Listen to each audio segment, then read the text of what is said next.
Hi, welcome to Lighthouse Living Room, and your host for the next few minutes, Pastor Mark from the Lighthouse. I have an interesting, if you will, teaching today that I think that will be difficult for some of us to avoid. It's all about jealousy and the comparison trap, we'll call it. If there's a note today on this particular thing, I think we all get captured into this thing called the comparison trap. I'm going to tell you a story about a young lady who had that very experience that caused her to have to, I guess in reality, actually do something about the problem. Now, many of us maybe don't have her problem, but we have a problem similar to it.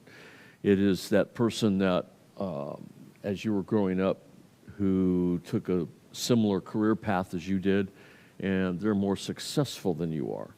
Or the person who invested in something and you said no, and now they're reaping the benefits of getting in under the I guess the starting line. There's a guy that my daughter knows that worked for her that when Bitcoins came out and bought, I think he bought $1,000 worth of Bitcoins when they first came out, which was really good for him because the $1,000 that he put in Bitcoins at that point in time is now worth about $5,000 or $6,000. So he did well. A lot of people avoided that, but also if you've noticed in the media or the news in the last few weeks, the guy that started a scheme along the same thing was a Ponzi scheme in which people lost over $100 million.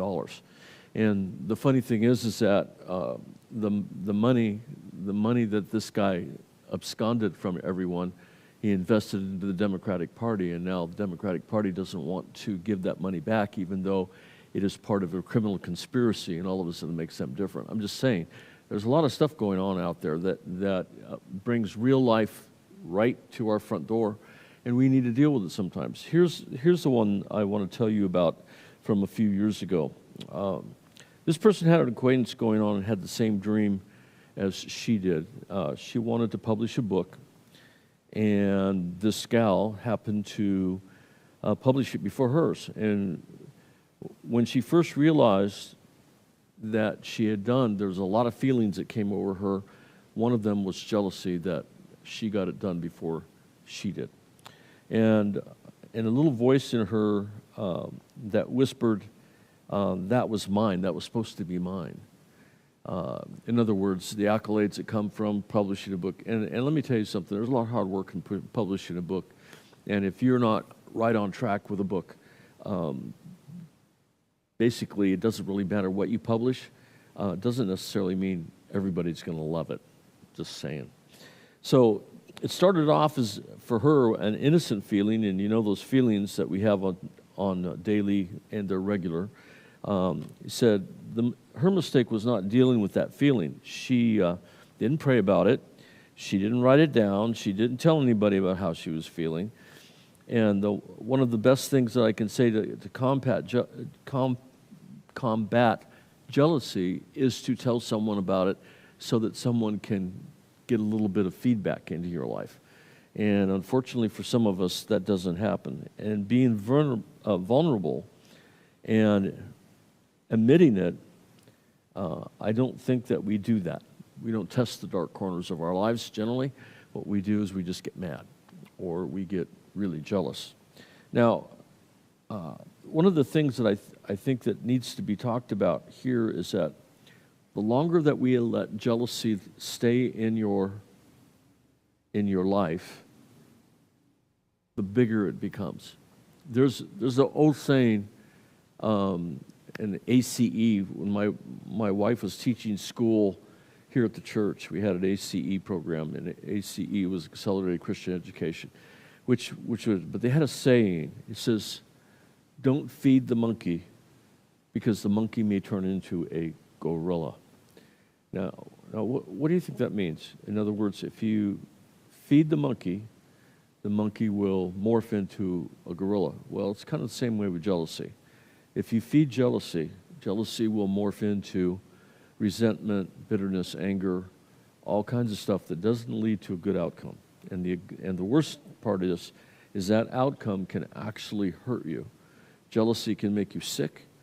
Jealousy can create an atmosphere in your life that you may find yourself in other situations similar that you won't be able to get over because of the fact that you didn't deal with the monkey before it became a gorilla. Now, the comparison thing is one of those things. Now, here's something that's very interesting. This is something she did, and I want to read it to you. I want you to think about it. She did this. She said, jealousy, she believes, is a form of comparison. I think in one way or the other, she's very correct in that assumption. So I'm going to throw that out there with this in mind. Before the study guide that I have put together, and I had all of this information, we conducted some focus groups. This is what she did in regards to jealousy and dealing with comparison. She gathered 30 individuals, different ages, different backgrounds, different upbringings, and different geographical locations. And for an entire month, she drilled them with questions about everyday life and social media. This is going to be fascinating for some of you, social media. She could have dug deeper into the topics, but it was the inspiration for the study was, how does following other people on social media impact the way we follow Jesus? And there is a connection there. The number one thing people in the focus group said they struggled with was comparison. Isn't that interesting? It was a resounding issue in the hearts of most everyone. A few honest words from the focus group comes out like this. My battle with comparison is significantly harder with the ability to search tags on Instagram. And it's like the high school popularity contests never end as people see how many people like pictures.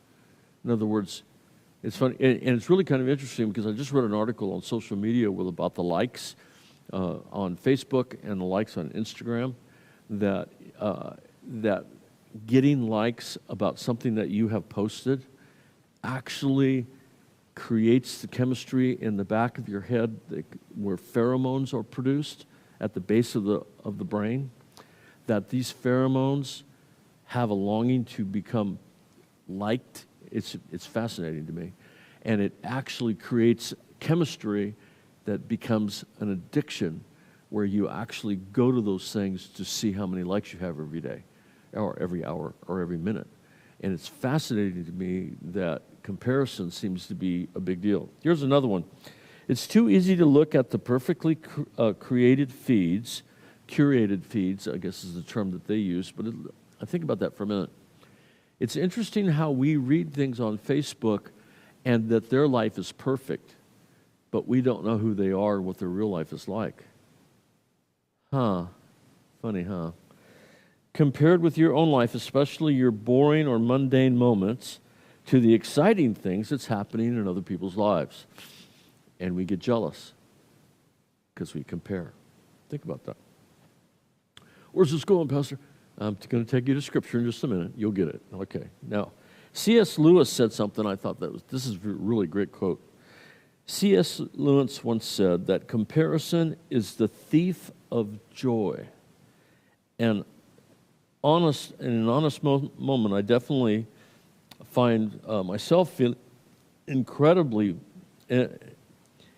better or worse about myself based on the comparison with others about so many things, like body image, relationships, career success, and so on and much more. It goes on and on and on. Depends. If you're in the same business, well, I'm just doing better than you are. I mean, I can do the same comparison thing.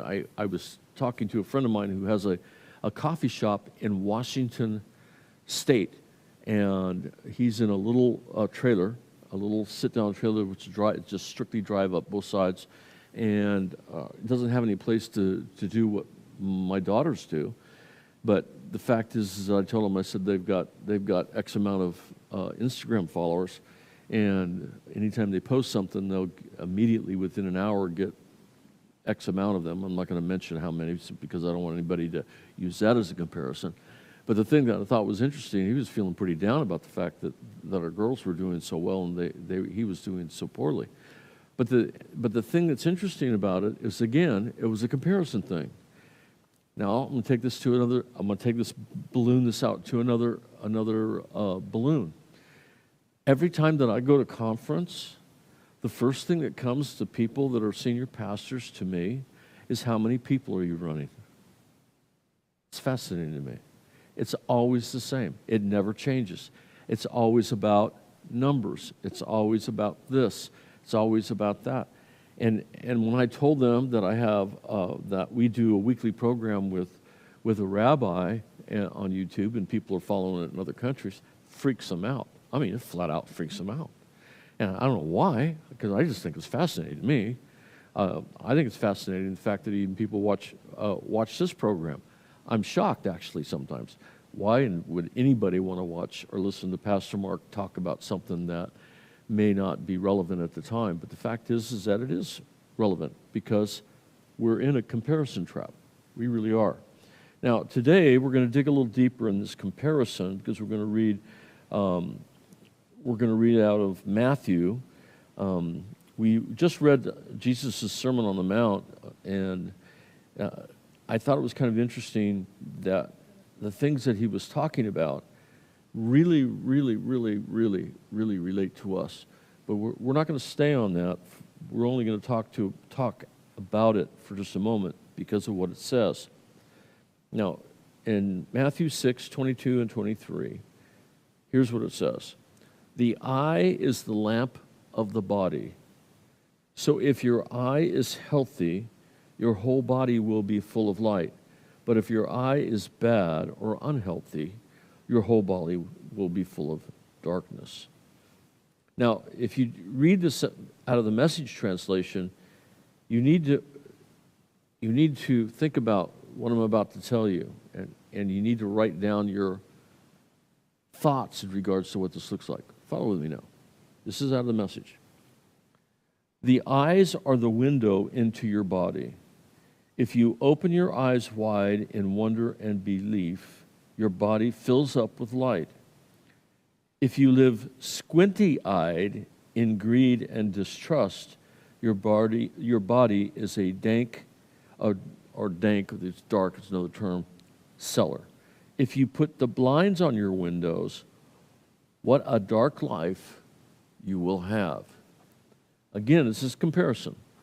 Letting light in through the eyes in an attitude that is not tainted by comparison opens up some very interesting avenues.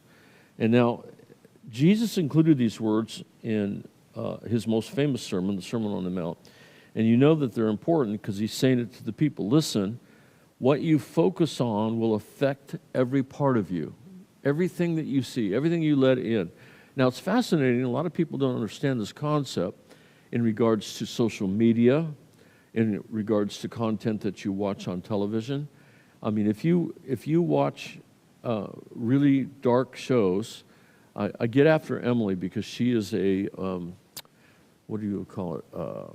She likes these really dark murder mysteries.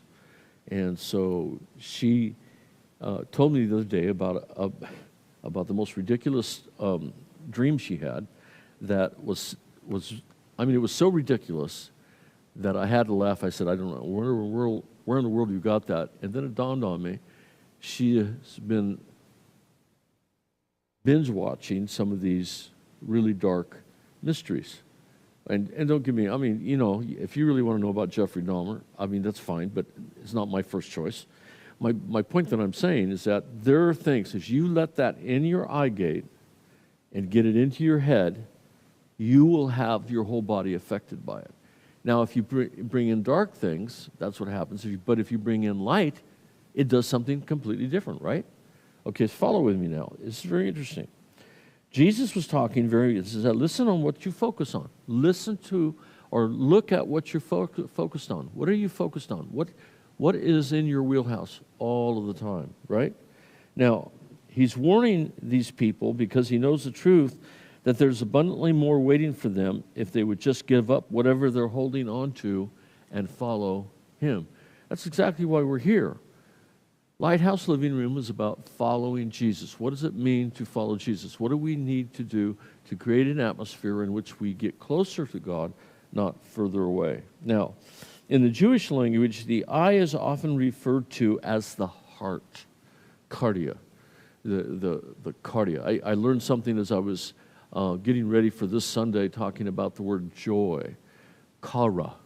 It's the Hebrew equivalent, and it's a very interesting word in the fact that kara is used in the Hebrew language to represent sexual joy, family joy, the birth of a son or daughter joy, being part of a bigger picture in the religious realm, that kind of joy. It's the same word, all the same word, little different deviation between them, but it's very fascinating, the fact that this comparison trap can cause you to become very unkara, in other words, unjoyful. But if you have joy, real joy, lasting joy, it fits into all of the other programs. I'm going to talk about a very significant area of that Sunday, but it's factually, it is difficult to become joyful because we compare it with being happy. And they're two completely different things. Fascinating, isn't it? Now, look at what happens before and right after Jesus says these things. He warns the people not to lay their treasures on earth. Translation, don't get too comfortable here. This is not our home. We're only here for a moment. I know, 60 years old, the way I feel, sometimes I wonder, it's fascinating to me to think that I'm as old as I am, and I don't remember a lot of what my old, before getting here, looks like. I just know there are certain things that were paramount that made me feel old or made me feel young. But here's the thought. There is another life far greater than this one, so please don't waste your time focusing on the things that don't matter and treasures that are going to hold no value at the end of this life. I had someone say something to me this week that was fascinating. Russia wants to have gold instead of dollars for their oil. Now, I thought that was interesting because here's the problem with gold bullion and silver bullion. Right now, there's a big push for people to buy those things, right? Every time you turn on the TV, there's somebody trying to tell you to take your IRA and turn it into gold. Well, the problem is with gold is a commodity that if the market gets flooded with gold, the price goes incredibly down. When gold doesn't get flooded and it's in a rarity or hard to get, then the price goes up. So which means that the commodity is always going to change. Dollars always remain the same. Even though they lose a little bit of value or whichever, it's still redeemable. The U.S. used to have what they called a silver certificate. You used to be able to take your dollar and turn it into a bank and they would give you real silver for that. They stopped doing that in the 20s and 30s when there was a run on the bank. And the fascinating thing about that is that those silver certificates are still, and fascinating as this is, a silver certificate today, if you have one, and you have one in a graded compartment, like several that I have, that dollar, which is printed on paper, and it says U.S. silver certificate, redeemable for silver, that dollar is worth more than the actual silver you would get for the dollar in which it is encased in. It's actually worth more money. Fascinating, isn't it? And a piece of paper is all it is. Same thing with federal notes and other things. What I'm saying is that there's always a problem with comparison. Comparison never is just and never works. Just saying. So directly after he got done doing this, and he was talking about having, all the stuff having no value, directly after this, Jesus explains that he cannot have two masters. He will ultimately love the one and hate the other.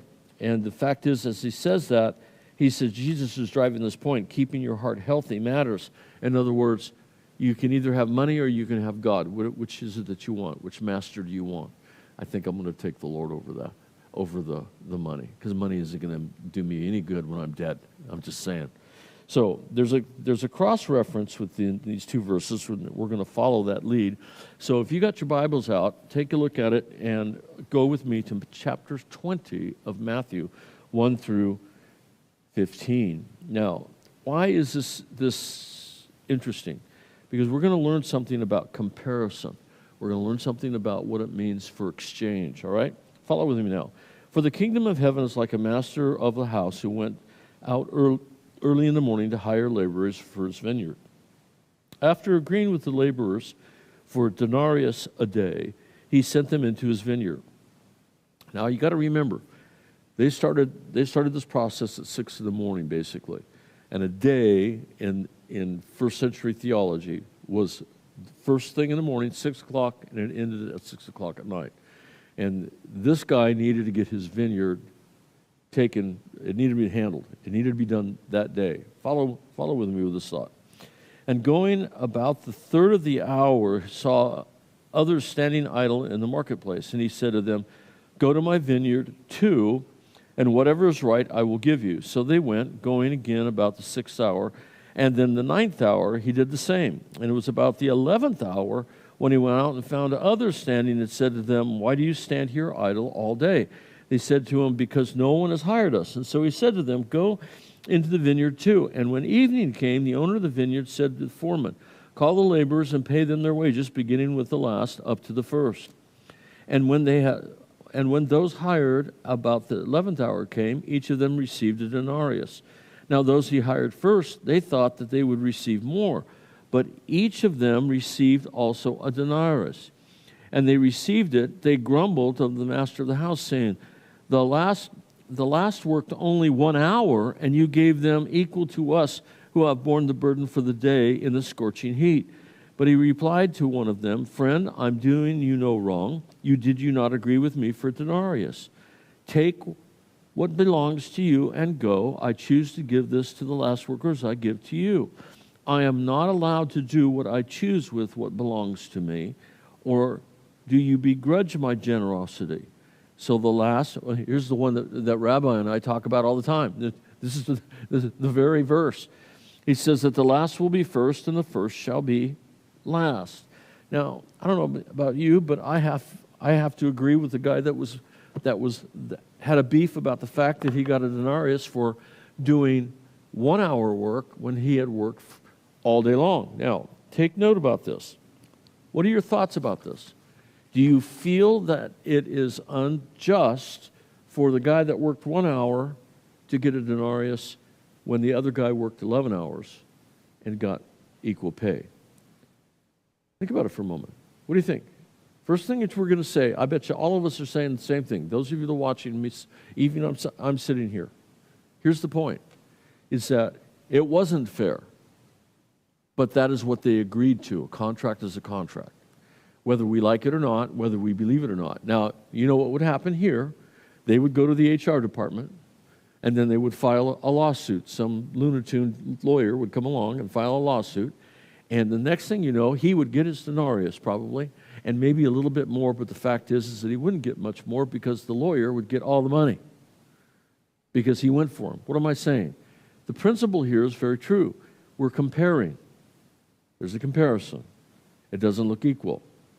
So let's take this apart a little bit, just see what it looks like. Here's the thought. Imagine this. You get hired to work in the garden for the day. You show up early in the morning and you work for hours. As the day goes on, more workers join you. Some a few hours after you, some at lunchtime. Others come near towards the end of the day. And when the workday is over, all of you line up for your paycheck. You take a step back to compare your paycheck with some of your other workers who you realize were all paid the same. And let's start with some honesty. Are you angry and upset that the people who didn't work as hard as you or for as long as you got paid the same wage as you? I'll let that sink in. So walk in their shoes. Walking in their shoes. That's what they agreed to. That was a screaming deal. Sometimes that happens. How about this one? That's exactly what comparison is. It's a trap. It takes us to a place, and then it springs the trap on us.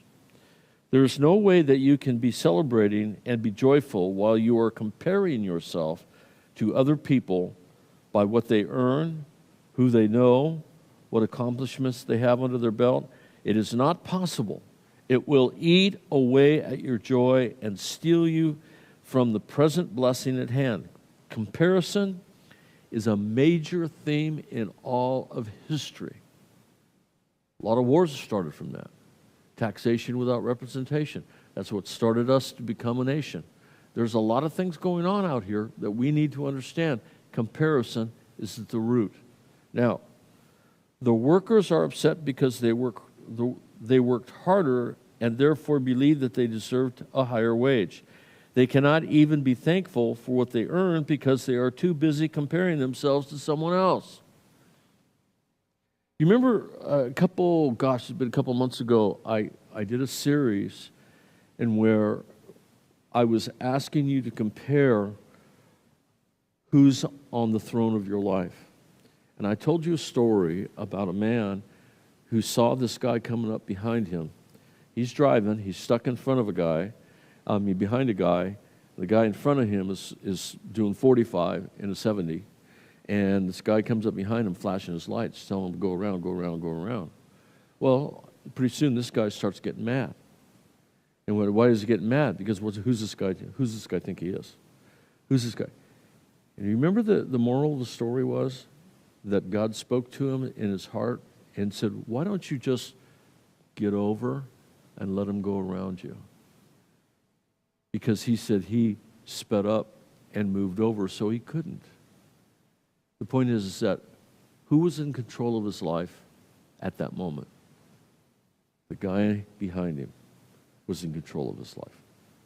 And what he was doing was running the scenario in his head about how I'm not going to let this guy get around me. You know, we never do that, right? Just saying. Yeah, you do. A lot of people do. My point that I'm making is this, is that you let somebody else take lordship away from Jesus in your life. First thing you need to do is repent, and you need to let that guy get back in his car, and then you need to get over and let him go around you. And you know the funny thing is, all of that will go away. The reason we do this is because we think that we know better. That's not how it works. Comparison is a trap. How about this one? Is your eye evil? Remember in reading those two verses that there were the eye of being a window and the eye of the body, and letting it come in, letting light come in, or letting darkness keep from coming in? Well, it's again a disguise. The boss asks his worker, am I not allowed to do what I choose with what belongs to me? Okay, that's an interesting thought. I love what's going on in California right now about reparations. And they had the Supreme Court and the DOJ in Sacramento letting all these people come and tell them why it would be important for them to get $285,000 in reparations for something they've never experienced. Oh, my ancestors were, well, how do we know that? How do you prove that? Is there any proof in that? Just because you're black, or just because you're Asian, or just because you're purple, or you're yellow, or green, means that you have something that's owed you. And it was fascinating to me to listen to these people tell them that they're going to pay them in gold, and it's going to be X amount of dollars because of all the pain that they've felt all their whole life, which is so much baloney. I mean, it's just disgustingly stupid. But here's the thing is, whatever the master wanted to pay, it's his money and he can do with it any way he wants. The thing is that we think that we can keep score. Guess what? You're nobody. I told you last week, Mike Tyson said something really fascinating when he said that, and I did not realize how deep this went, where he was saying, he said, I can only get offended if I'm somebody, but if I'm nobody, I can't be offended. I thought that's a very fascinating set of circumstances, to put yourself in a position to not be offended because I accept the position of being no one. I'm not really important. The fact is in God, though, now think about it, in God, we're not the one being offended. God is. So it's up to the Lord to do what he needs to do. not me.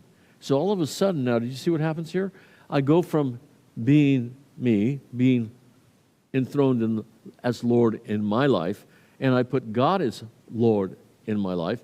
And he said, hey, all I can say is, hey, Lord, you hear what they're saying about you? Now, I don't know about you, but I think he'll take care of it. Just thinking. Just kind of. Here's another one. How about this? And the word begrudge in what's being said about the boss to his workers, do you begrudge me giving what I want to give to those that came? That saved my crop, that made it get taken care of. It was all done now. We're completely ready to go. Everything's packed. That is something that we need to understand. Now, the laborer failed to be thankful for his own wage because he was blinded by self-interest. He was blinded by keeping score. Think about that. So the question today for you is, what's blinding you from being thankful for what God's already given you? Oh, but I don't have a job. Yeah, but have you been thanking God for the job you're going to get? Because you will get one. Life doesn't work that way. That's how Jesus works. Spirit of God sets in motion certain things, and it happens that way. How about this? Keeping score. This is the root of the story. God is in control. He controls our portions. He controls what blessings we get. We claim to know, but God's the one that gives the glory, not us. Think about it. God calls us to have a heart of generosity. He's asking us not to keep score in a world that declares winners and losers every day. I love it. Charles Barkley said something this last week. Those of you that follow sports, I thought it was hilarious. He said, I'm sick and tired of hearing about the Lakers. Charles Barkley was a 76er, by the way, just so you know. He ended up with Phoenix. Sometimes he says some pretty amazing stuff. He says, I'm sick and tired of hearing about LeBron James whining. And I don't blame him, because I am too. They've got two most valuable players on this team, and they can't win a game. What the heck's wrong with them? Now they've got three. Now they're talking about getting two more. I don't know about you, but it seems to me that they're trying to fix the outcome instead of being the outcome. And it's kind of fascinating to me. Now, a note on jealousy and envy. I learned a lot about jealousy and envy in the last few years, especially, believe it or not. There's only the two are very different. Jealousy is when you're afraid someone will take what you have. Listen carefully. Jealousy is when you're afraid someone will take what you have. Envy is wanting what someone else has, maybe even feeling that you're entitled to it. That's exactly what's happening with reparations in California. Exactly. Now, in my own experience, emotions and jealousy are like and envy know no boundaries. The two emotions are territorial and will take much of what you have, and it will take all that it can get. Doesn't matter what it is. Now, we make the mistake of thinking that our jealousy is understandable, and we kind of do something like the victim mentality, where we try to figure out a way to make a victim out of the situation so that we can justify our position. There is no justified position when it comes to jealousy and envy. Neither one of them score you any points. In fact, it will create an atmosphere in which you will find yourself in a very losing proposition. Now, here's the other thought. It comes again on even when we shove down and indeed come back up again, even though when we're put underwater and we come back up again, it comes again a million times more forceful, more powerful, more overbearing until you finally drown from it. It's horrible. It's a horrible feeling to be in that position. Now, both of these emotions are rooted in fear. Fear that someone else is going to threaten what you have. Think about that. Well, somebody's already done that. I called and talked to somebody this week about a situation, and I asked them what they thought, and they said, it's about time you decided to do that. And I thought, that's interesting. Why would you say that? And he says, because you're built for this. This is something you need to do. Now, where in your life are you experiencing jealousy? Right now, ask yourself that question. Where in your life are you experiencing jealousy? Are you not where you think you need to be, or are you having trouble trying to figure it all out? The question is really more to the point, is that Have you had your destiny or your future walked on? A lot of us have, and we don't know what to do with that feeling. The reason why we don't get up and dust ourselves off and move forward is because we listen to the crowd. The crowd tells us, oh, just stay down, just stay down. It's not like a boxer that goes down for the third time. The point that I'm saying is that we need to understand, with God on our side, we will win eventually. The problem is that we need to continue the fight. We need to get up and move forward. That's what hope's all about. It takes us to another level. We need to understand that God is for us and not against us. Now, where in your life are you experiencing envy? Where exactly has that come from? I know that it's kind of hard for us to reconcile the two, but the fact is that's what it is. Envy and jealousy, one way or the other, creates an atmosphere. You feel like you need what they have, or you feel like someone's going to take what you already have. Now, comparison, jealousy, and envy will create fog in our brains. In other words, we will be a little bit of a gray area, and we won't be decisive. That's what happens. They all contribute to a not-so-healthy heart. Emotions are like jealousy, and envy can get very ugly. What happens is that your heart becomes callous and not open. It's not free to love and care for other people the way that it needs to. And those things, when it compresses and gets even more volatile, we have a tendency to be very, very apathetic about a lot of things, even when we pray and when we ask God for things. Now, suddenly you're annoyed constantly by the person that you have jealousy for. Isn't it weird how that happens? They just happen to show up, or you start having videotape rolling in your head about stuff like that. Next thing it happens, you talk behind their back. The next times, you're being a little two-faced about it, yet that small seed of comparison doesn't just stay small. It sprouts and grows and creates a very large problem. I think it's a very interesting tale where Jesus was talking about the guy that had a field and that he had planted wheat in it. Do you remember the story? And someone, a demonic presence, some type of evil spirit, a dark thing, went and then planted tares amongst the wheat. And what was the first thing that all of the workers wanted to do? They wanted to go out and take all the tares out. Well, the thing is that as wheat grows and the tares grow, they look identical in a lot of ways. In other words, you can't tell the difference between the two until they start to form what they call the seed pods. Once the seed pods start to be forming, you can tell the difference between the two. So these guys wanted to go out there and trample on everything and then do what? Separate them out. Well, that wasn't productive. So he was a wise man, and he said something very clear. He said, let them both grow in the same field until the time of harvest, until they mature.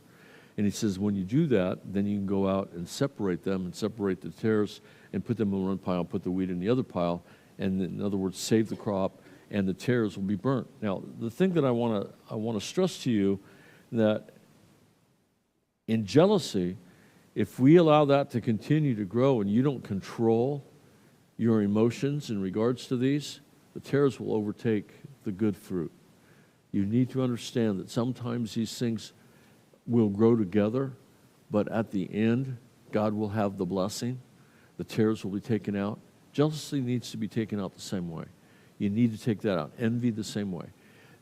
Something someone else has, you can't have it. I mean, I always wanted to have this, that, and the other thing. Well, the problem is that having this, that, and the other thing means I need to sacrifice some of these other things. But I didn't want to do that. I want to have them right now. So we do what we have to do to receive something like that. It's a terrible road to go down, but the fact is that's what happens. Jealousy and envy go hand in hand. They're not good. Now, the workers who complained, they were actually angry. Who were they angry with? They were angry at themselves. Think about it. They didn't ask the conditions of employment. No, they did, because it was explained to them at the beginning. The thing is that if you let that grow on you, man, that'll do you in. How about this one? If we want to follow Jesus with our whole hearts, then we must get this right. Being envious of someone else has to do with you and God, not you and that person. You and God, not you and the other person. Envy is a way of thinking towards God. When they have something that you should have given me, you didn't supply enough. In other words, God, you didn't take care of business. Well, maybe that's what you needed for that time. Next time you won't do that, will you? Probably not. Just saying. Now, that's a real nightmare, but it's an honest truth. If you think that you've got beef with another person, you've really got a beef with God. You can't go there. So let's take a look at this in the bigger picture. And still, God is merciful and kind. He is not surprised by your emotions. You haven't shocked him, believe me. Believe me. He's not fazed by your slip-ups. And he has a real chance to go to God and say, hey, I'm comparing myself to others too much. I'm finding myself angry and resentful over what I think I should have. Can you do some house cleaning today? Clean my heart out a little bit.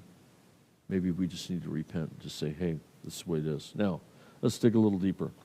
If you want to do a little extra study on what the Bible says about comparing yourself to others, then look up the following verses and go further with God. Here they are. Got something to write with? Give you half a second. Grab a pencil, grab a piece of paper. Galatians 1:10. Galatians 1:10.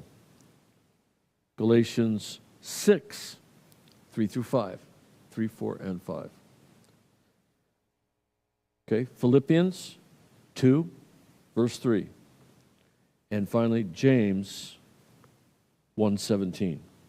So Galatians 1:10, Galatians 6, 3 through 5, Philippians 2, 3, James 1:17.